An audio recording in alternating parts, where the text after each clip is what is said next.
ലോക വരുന്ന സമയത്താണെങ്കിലും ലോക വേഫറിൻ്റെ ഒരു അത്യാവശ്യം ബഡ്ജറ്റുള്ള സിനിമ എന്നുള്ള നിലയ്ക്കായിരുന്നു. പക്ഷേ അത് റിലീസ് ചെയ്ത് അതിൻ്റെ ഒരു കണ്ടന്റ് നോക്കിയ സമയത്താണ് നമ്മൾ ഞെട്ടിപ്പോകുന്നത്. കാരണം അങ്ങനെ ഒരു കണ്ടന്റിനെ ഒരു സൂപ്പർ സ്റ്റാർ ഒന്നും ഇല്ലാതെ ഒരു 40 കോടിയോളമൊക്കെ മുടക്കിയിട്ട് തിയേറ്ററിൽ എത്തിക്കുക എന്ന് പറയുന്നത് അത്രയ്ക്കും ധൈര്യം വേണ്ടിയിട്ടുള്ള ഒരു പരിപാടിയാണ്.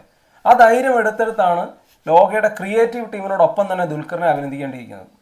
കാരണം ദുൽഖർ ഇപ്പോൾ ഈ സൃഷ്ടിച്ചിരിക്കുന്ന ലോക ഒരു സിനിമാറ്റിക് യൂണിവേഴ്സാണ്. സോ ആ സിനിമാറ്റിക് യൂണിവേഴ്സിൽ നമുക്കറിയാം മലയാളത്തിൻ്റെ അല്ലെങ്കിൽ കേരളത്തിൻ്റെ ഒക്കെ മിത്തായിട്ട് കണക്ട് ചെയ്തിട്ടുള്ള ക്യാരക്ടറാണ് വന്നിരിക്കുന്നത്. സോ അതുപോലെ ഒരുപാട് ക്യാരക്ടേഴ്സ് അതിലുണ്ടെന്ന് ആ സിനിമ തന്നെ ഉറപ്പ് പറയുന്നുണ്ട്. ദെൻ അതിൻ്റെ മുന്നോട്ടുള്ള എന്താ പറയുക പ്രൊഡക്ഷനോ അല്ലെങ്കിൽ അതിന് മുന്നോട്ടുള്ള യാത്രയ്ക്കൊക്കെ വലിയ ഒരു കോൺഫിഡൻസ് ആണ് ലോകയുടെ വിജയം. ലോക ഒരിക്കലും ഒരു സ്റ്റാർ ഡ്രിവൺ പരിപാടിയല്ല. കാരണം ആ cinema definitely content and quality മേക്കിങ്ങിൽ പോകുന്നതാണ്. ആ ക്വാളിറ്റി മേക്കിങ്ങിനെ ഉറപ്പ് വരുത്തിയത് ഒരു പ്രൊഡ്യൂസറാണ്. അതിനപ്പുറം ആ കണ്ടന്റിനെ ബാക്ക് ചെയ്തിട്ടുള്ളത് ഒരു